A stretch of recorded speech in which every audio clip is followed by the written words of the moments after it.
Esta es una historia de perseverancia y valentía, donde el rencor no tuvo cabida. Es el testimonio de un inquebrantable amor familiar que lo superó todo.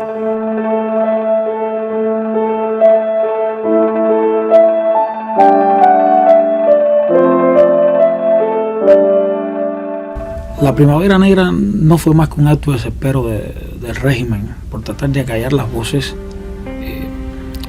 que más lideraban ciertos puntos de la geografía cubana, lo que es la resistencia interna. Y también los que escribimos de cierta forma lo que a ellos les molesta, la realidad, lo censurado, que para nosotros no podía hacerlo. Y tenía un momento coyuntural un poco difícil también el castrismo. Llega el señor Keyson, nos recibe a 16 de nosotros en su residencia. Realmente fue muy osado, muy valiente. Y efectivamente fue a mi casa Guantánamo, donde yo vivo, y a varios lugares más recorrió la isla. Eso le preocupaba mucho al régimen. La oposición iba tomando un aire muy, muy peligroso para los intereses de la dictadura.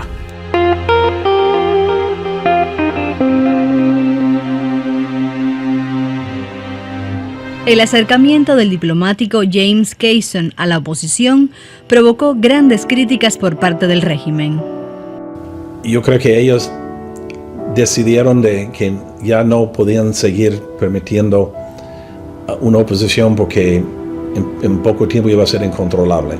Para ellos lo más importante no es el bienestar del pueblo de Cuba.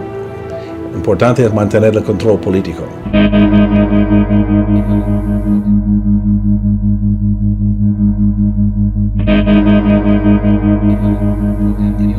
En primer lugar, en aquella época ahí en Cuba había una pujante sociedad civil. Estábamos ocupando muchos espacios que el gobierno cubano anteriormente no dejaba que nadie lo ocupara. Nosotros dentro del periodismo independiente habíamos editado ya la revista de Cuba, que se editó en La Habana, en la Sociedad de Periodistas Manuel Márquez Sterling, y yo ya en Camagüey había editado, había hecho pruebas de impresión de la revista Luz Cubanas. También había muchos espacios de bibliotecas independientes y había una red de organizaciones civilistas entrelazadas entre todas, buscando espacios de divulgación público y de resistencia civil no violenta. Y el gobierno cubano le preocupaba mucho que los disidentes y los opositores pacíficos estaban ocupando espacios que él nunca antes había permitido que se ocuparan. En Cuba Press llegó un momento que tuvo casi 100 periodistas, una sola agencia. Eso al gobierno no le convenía, eso al gobierno no le gustaba. El proyecto Varela fue tal vez la iniciativa más desafiante. Su propósito fue reclamar libertades individuales utilizando un artículo de la actual Constitución cubana. La oposición estaba trabajando directamente con el pueblo de Cuba.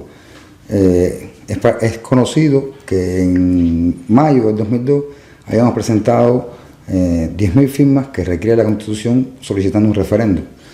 Hasta marzo del 2003 el gobierno, y hasta la fecha, nunca dio respuesta de este tema, y nosotros nos disponíamos a organizar el pueblo en lo que llamábamos comités de ciudadanos para cívica y pacíficamente, de manera no violenta, que el pueblo reclamara la realización de un referendo. Esto evidentemente provocó que el gobierno intentara cortar de raíz el tema del referendo y llevar a cabo la Primavera Negra para únicamente aterrorizar a todos los cubanos. La redada de marzo trajo el silencio y con él las primeras sombras de la Primavera Negra. El 18 de marzo de 2003 fue un día más para la mayoría de los cubanos. Sin embargo, para otros, los eventos de ese día los marcarían para siempre.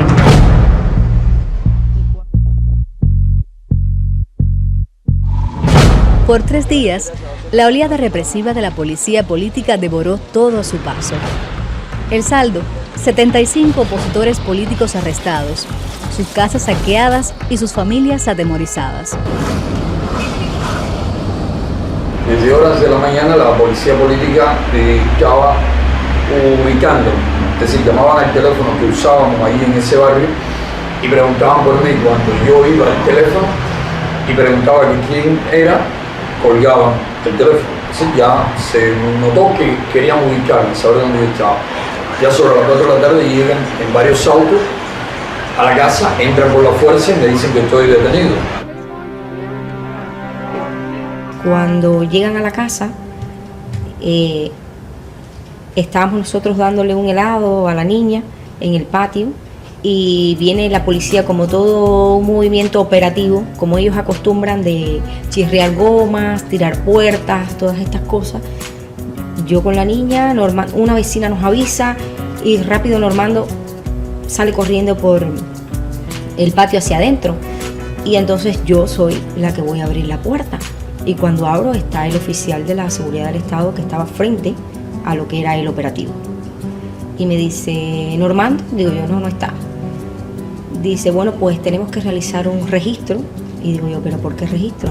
No, porque estamos haciendo un registro y necesitamos dos testigos. Y digo, bueno, pues si usted necesita testigo, busque el testigo y cuando aparezca el testigo, pues usted entonces entrará a la casa.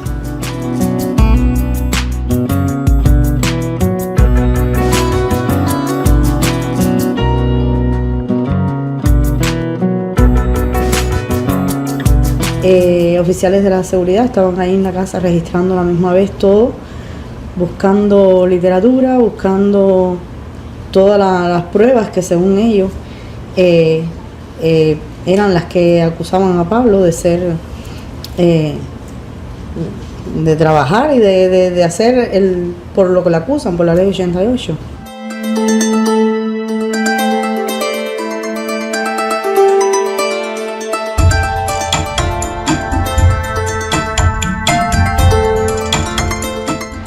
Aquí durante ese saqueo no encontraron armas de ningún tipo, no encontraron cuchillas, no encontraron nada que pudiera justificar este hecho vandálico, ¿no? Este hecho político vandálico, ¿no? Organizado por el gobierno cubano. Solamente encontraron libros, ideas mías reflejadas en papeles, en ese minucioso requisa, registro. ¿De qué me están acusando ustedes a mí? Si yo estoy legal, yo no tengo nada oculto, yo no conspiro contra el gobierno, yo no pongo una bomba, yo no levanto un fusil. Mi lucha es en el orden de las ideas, en el orden de los derechos humanos, denunciar las violaciones que se cometen, por qué el gobierno las ampara, por qué el gobierno las permite, por qué el gobierno no se desliga, les decía yo ahí, de las golpizas que da la policía, de las intervenciones, de los desalojos, de todas esas cosas que ustedes dicen que triunfó la revolución para acabar con ella. ¿Por qué?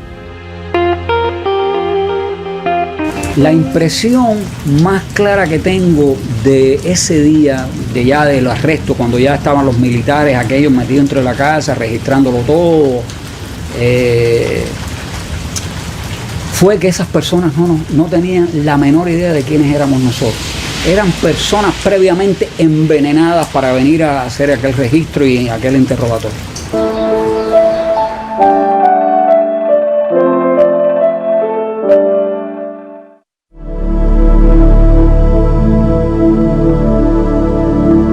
El presidio político es uno de los terrenos más fértiles de la resistencia pacífica.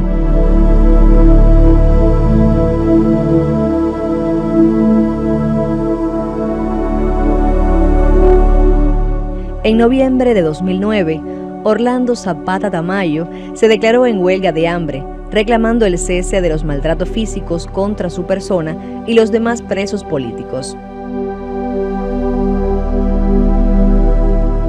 84 días después, murió.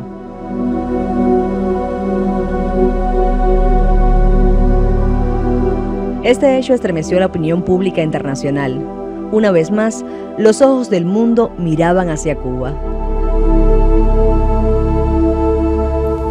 El activista Guillermo Fariñas se declaró en huelga de hambre por la liberación de 16 presos quienes estaban gravemente enfermos.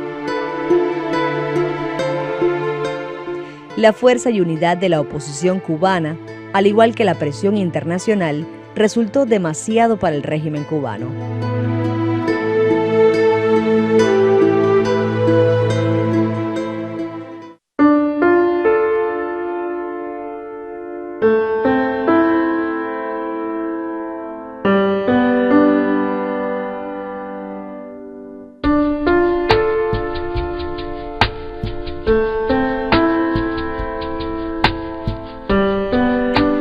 Después de sobrevivir a la ola inicial del implacable ataque, las esposas e hijos de los opositores decidieron actuar. Su respuesta fue pública y original.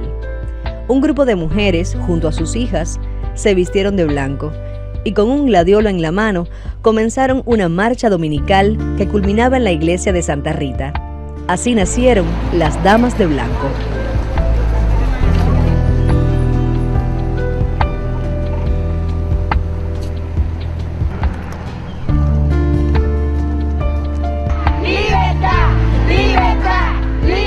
Fue el momento de realmente que sentimos que todas las mujeres éramos una, porque realmente nos unimos a pesar del intento de traicionarnos el Estado cubano.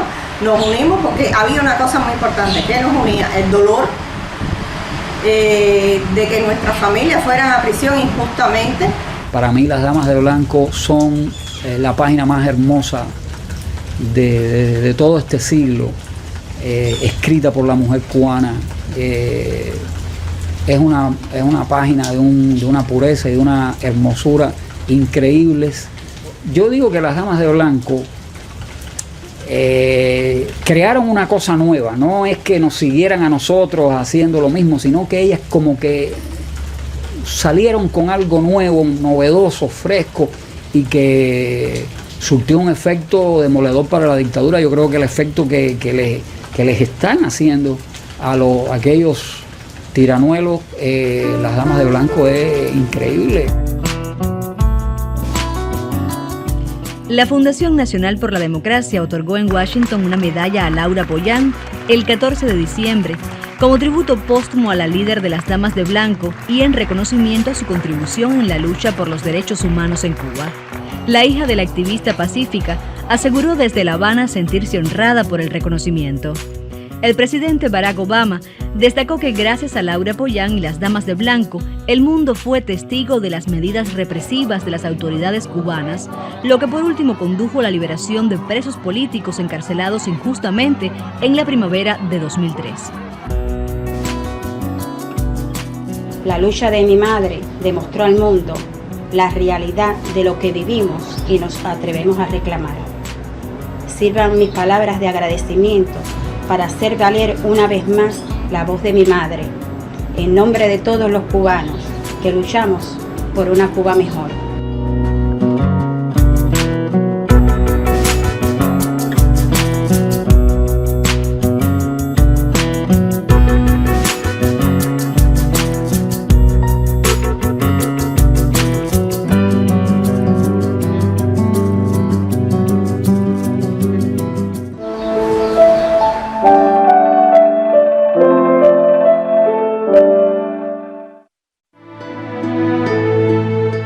En julio de 2010 comenzó el proceso de liberación de los presos de la Primavera Negra.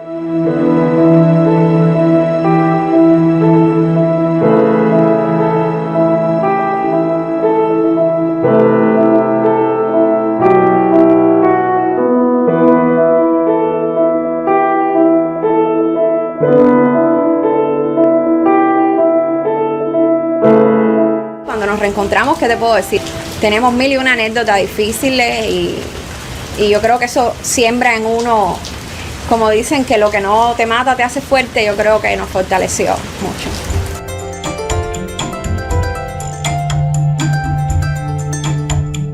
Fue una gran alegría, digamos que no podemos olvidar esos 8 años de sufrimiento, de dolor, de pesar, de angustia. Pero el hecho de tenerlo acá en casa, de poder formar esa familia, de que volviera a funcionar como familia, fue muy emocionante, fue muy feliz. También teniendo en cuenta de que bueno, nosotros podíamos verlo cada 3 meses en un inicio, luego después las visitas fueron acortándose cada 2 meses, pero su mamá, una anciana de 86 años, solamente pudo verlo cuando estaba acá en un inicio del arresto en el mes de marzo. Pudo ir a varias visitas en la sede de la seguridad del Estado, pero por su delicado estado de salud no podía viajar a donde lo habían llevado. Y entonces nada, el hecho de ya después tenerlo acá, de que ella en este trayecto pues perdió la visión, también la audición, y de poderlo tener, de poderlo palpar, fue algo muy emocionante y muy bonito.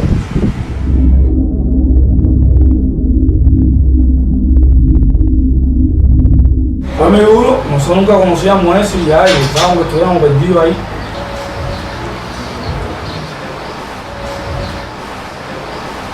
Viendo que mi mamá discutía con los policías, yo lloraba, me sentía muy triste.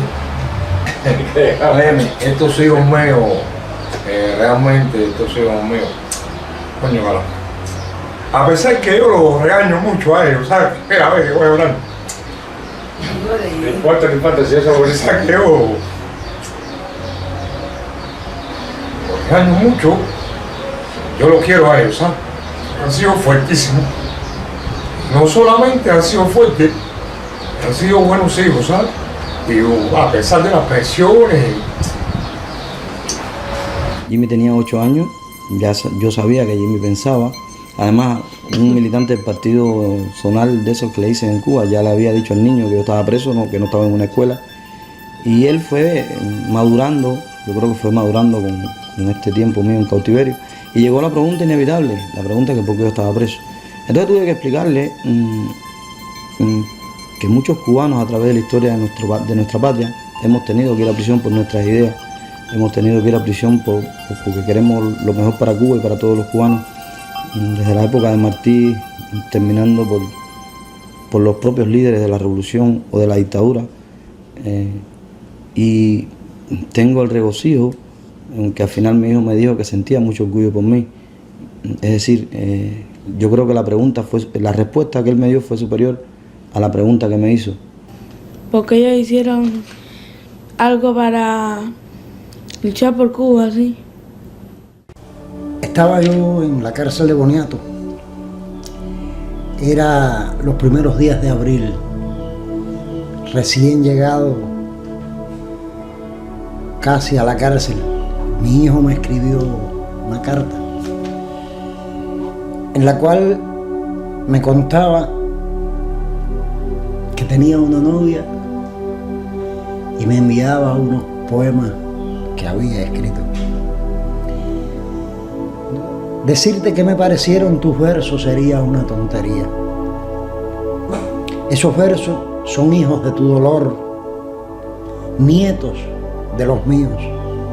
Son bellos, inmejorables, por lo menos a los ojos de este abuelo que te vio como padre balbucir las primeras palabras y ahora escucha a sus nietos dados por su hijo poeta, a un abuelo ensoñador. Mira, sueña y escribe. Qué dichoso eres a los 10 años. Ya tienes novia, versos y dolores. Cuando a Manuel se lo llevaron preso, la vecina de enfrente enseguida fue para la escuela y dijo lo que había pasado al padre de Gabriel.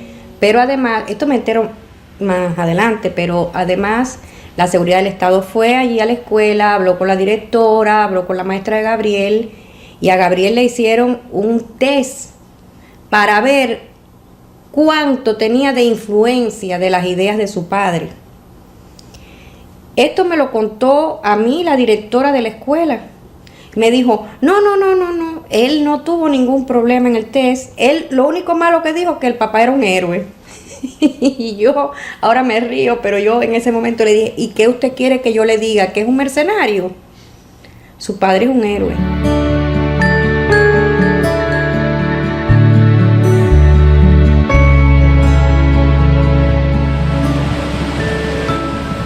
Un orgullo de mi parte.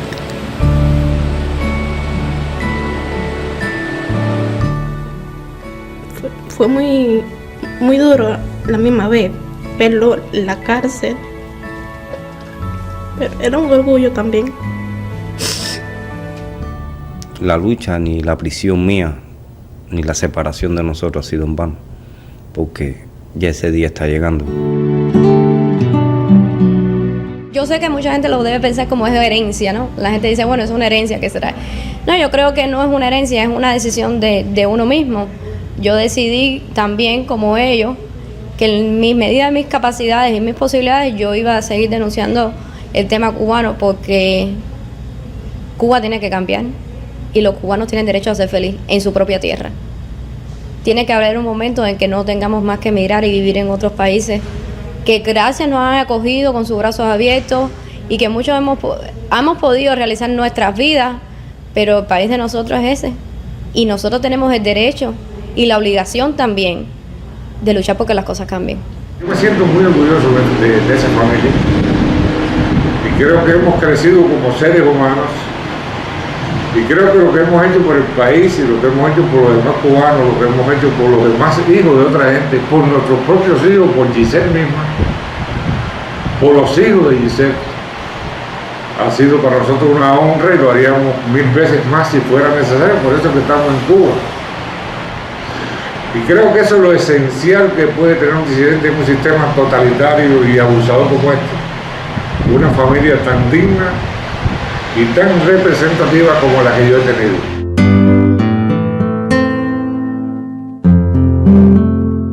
Ahora estoy muy contenta de que mi papá esté aquí con nosotros. Me siento muy orgullosa de él. Es un héroe para mí.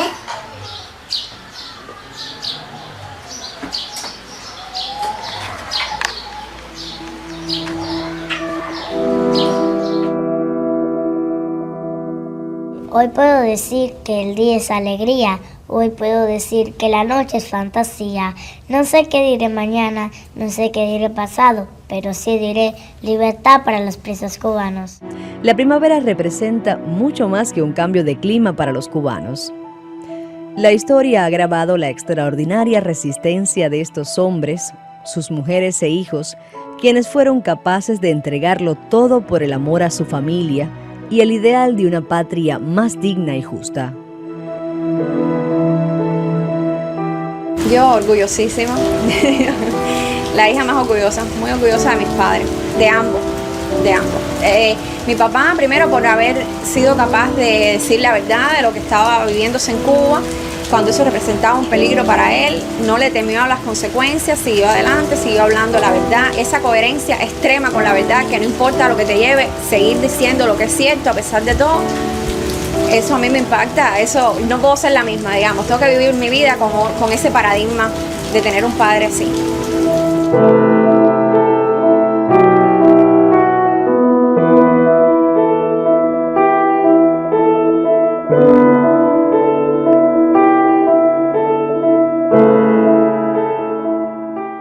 Un fuerte y fraterno abrazo para todos, estimados amigos. Hoy cumplimos ya 4 días de cerco permanente acá en torno a la sede principal de la UNPACU. Ahora mismo estamos bajo una especie de acto político, acto de repudio. Hay mucha bulla, música comunista, así que me disculpan si no se escucha bien. No pude estar con ustedes en la transmisión en vivo porque también me han reducido la velocidad de internet considerablemente y me es imposible participar a través de StreamYard en una transmisión en vivo. A la pregunta sobre qué opina la UNPACU sobre la propuesta de un nuevo marco conceptual que defina qué es un preso político y de conciencia, mi respuesta es que es una idea muy necesaria, positiva, muy importante, porque recuerdo que a solo unos meses de la Primavera Negra de 2003, ya Fidel Castro había comprobado que se había equivocado completamente al desatar, al ordenar aquella oleada represiva contra 75 opositores pacíficos y periodistas independientes. Recuerdo que un primer teniente en aquel entonces, nombrado Pedro Morel Beuni, en Pinar del Río, en la prisión de Pinar del Río, en un rapto de sinceridad, me dijo: el comandante comprendió que se equivocó con ustedes. A ustedes no debíamos haberlo encarcelado con las acusaciones que le imputamos, ni debíamos haberle impuesto tan altas sanciones. Eso desató condenas contra la revolución y mucho apoyo a ustedes. desde ahora en adelante los vamos a detener de uno en uno, nunca más en grupo, y le vamos a imponer cortas sanciones y no por cuestiones políticas, sino por delitos comunes. Por tanto, dada la característica de la represión en Cuba, dado el infame proceder del régimen castrocomunista, sin duda hay que tener mucho cuidado a la hora de analizar el caso de cualquier activista que va a prisión acusado de falsos delitos comunes que nunca cometió. Hay que tener mucho cuidado cuando le imputan delitos y en la copia de sentencia los jueces hablan de supuesta postura violenta, agresiva de parte del activista, y cuando uno averigua, cuando uno profundiza en el hecho, termina confirmando que no hubo tal postura violenta, que no hubo tal comportamiento delictivo, que es el régimen muy astuto quien ha decidido este tipo de acusaciones para que conste luego en el documento legal, porque saben que cuando ese documento caiga en manos de organizaciones internacionales van a rechazar al activista, van a rechazar que su prisión es por motivo de conciencia o incluso por motivo político. Así que me parece muy oportuno, muy necesario e importante esta propuesta, muy necesaria, oportuna e importante esta propuesta de que haya un nuevo marco conceptual para definir qué es un preso político o de conciencia. Sobre qué instante salvaría de la Primavera Negra de 2003, recuerdo muchas cosas, recuerdo muchos detalles, pero hay algunos momentos que, reafirmaron mi decisión de años ya de luchar por la libertad de Cuba hasta el último momento, de luchar por la libertad, por la democratización de Cuba, por el respeto a los derechos humanos hasta el último día de mi vida. El régimen envió a 2 agentes de la policía política 3 días antes del 18, es decir, el día 15 de marzo, a proponerme que me dejaban fuera de la prisión porque nos iban a encarcelar a todos si yo me comprometía a abandonar la oposición o si me comprometía a irme del país lo antes posible. Ante mi negativa a aceptar semejante propuesta, me dijeron que me iban a encarcelar durante 30 años. Le respondí que sí, que debían encarcelarme con 30 o más, porque no iba a aceptar sanciones inferiores a las de Nelson Mandela o a las de Mario Cháñez de Armas. 3 días después me detienen, nos encierran, al igual que le hicieron, me encierran al igual que le hicieron a otros 7 activistas de acá de la provincia de Santiago de Cuba en el tenebroso centro de detenciones y tortura conocido como Versalles. Y 3 días después me vuelven a hacer la oferta, tentadora oferta, de que si me comprometía a abandonar la oposición, a irme del país, me liberaban y no me llevaban a los tribunales donde iba a terminar condenado. Le dije que no había trato ninguno, que echasen años, que yo estaba dispuesto a pagar por la libertad de mi país el precio que fuese necesario. Y unos días después me presentaron una petición de la Fiscalía, una petición fiscal, firmada por el fiscal Biliardo Amaro Guerra, que era el fiscal provincial de acá de Santiago de Cuba, donde me pedían la pena de muerte y la pena capital según el artículo 91 del Código Penal por mis actos contra la seguridad del Estado, según ellos. Y me volvieron a decir que si abandonaba Cuba, ahora ya no me daban la opción de abandonar la oposición y quedarme en Cuba. Ahora era, si te vas de Cuba, no te fusilamos.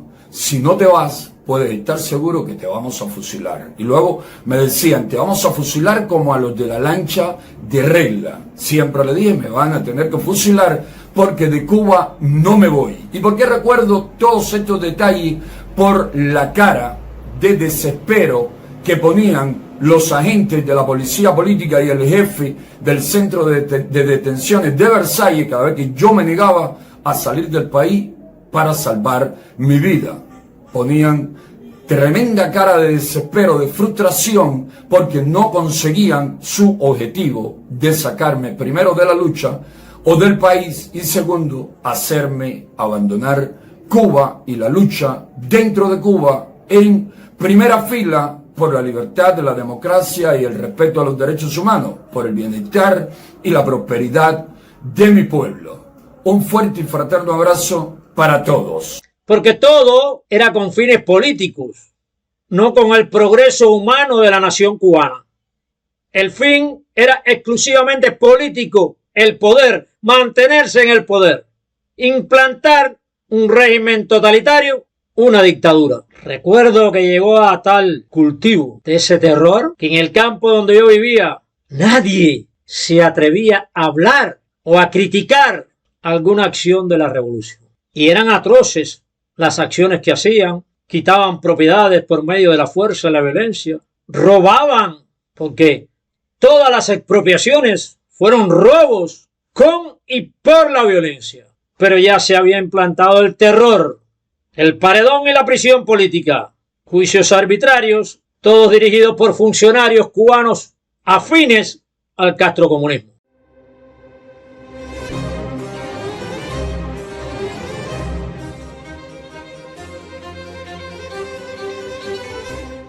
El 59 es un año de euforia, de falsas esperanzas, de bienes arrebatados en favor de los vencedores, de juicios sumarios, de fusilamientos apresurados, de milicianos y de reforma agraria. Pero es también el año en que ruedan las cabezas de quienes, desde la sierra o el llano, impulsaron la utópica revolución humanista cubana. De la mano del Che Guevara, Raúl Castro y Ramiro Valdés, comienzan el proceso de infiltración de los comunistas en los puestos claves del nuevo gobierno. El miedo revolucionario, el gran protagonista, entraba en escena.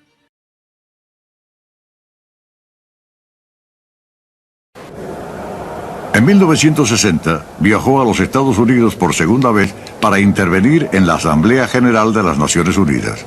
Cuando el administrador del Hotel Sherbourne temió ser objeto de propaganda adversa y pidió que se fuera, Fidel amenazó con irse a acampar a los predios de las Naciones Unidas. El dueño negro del Hotel Teresa, del barrio negro de Harlem, ofrecía el hotel, inclusive gratuitamente, a Fidel y a sus compañeros de delegación. Inmediatamente Fidel dijo, vamos para el Hotel Teresa.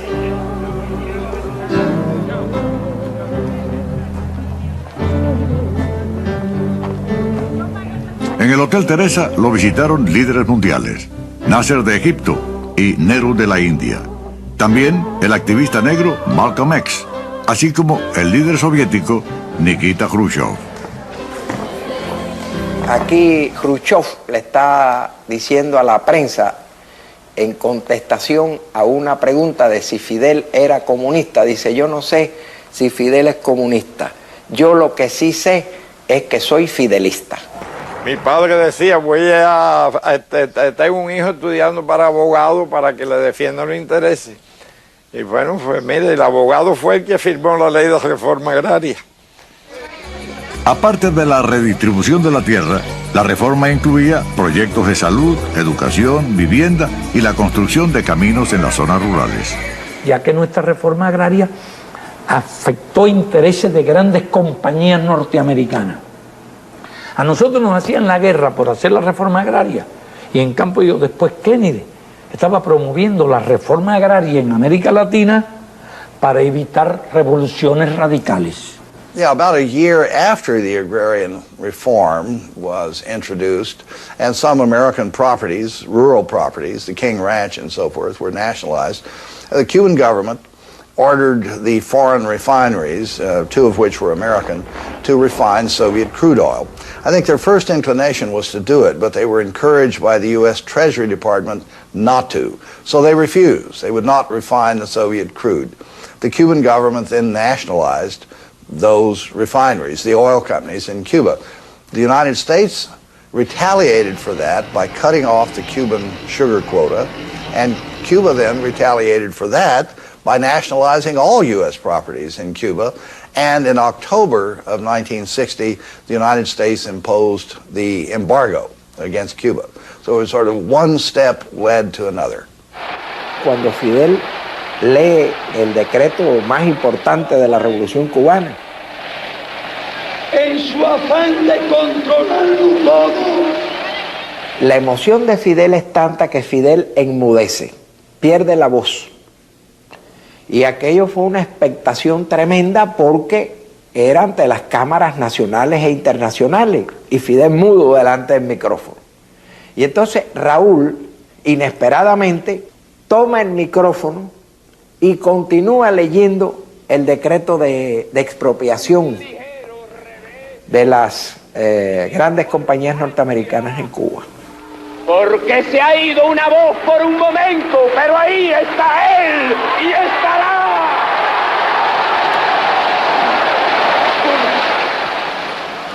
Compañía Cubana de Electricidad.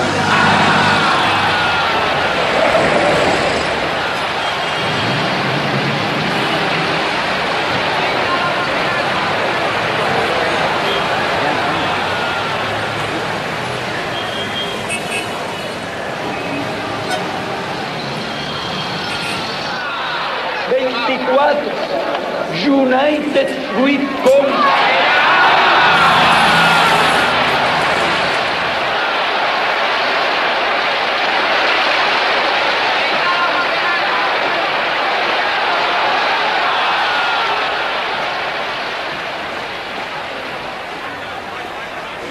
Central to understanding the Cuban Revolution is the relationship historically between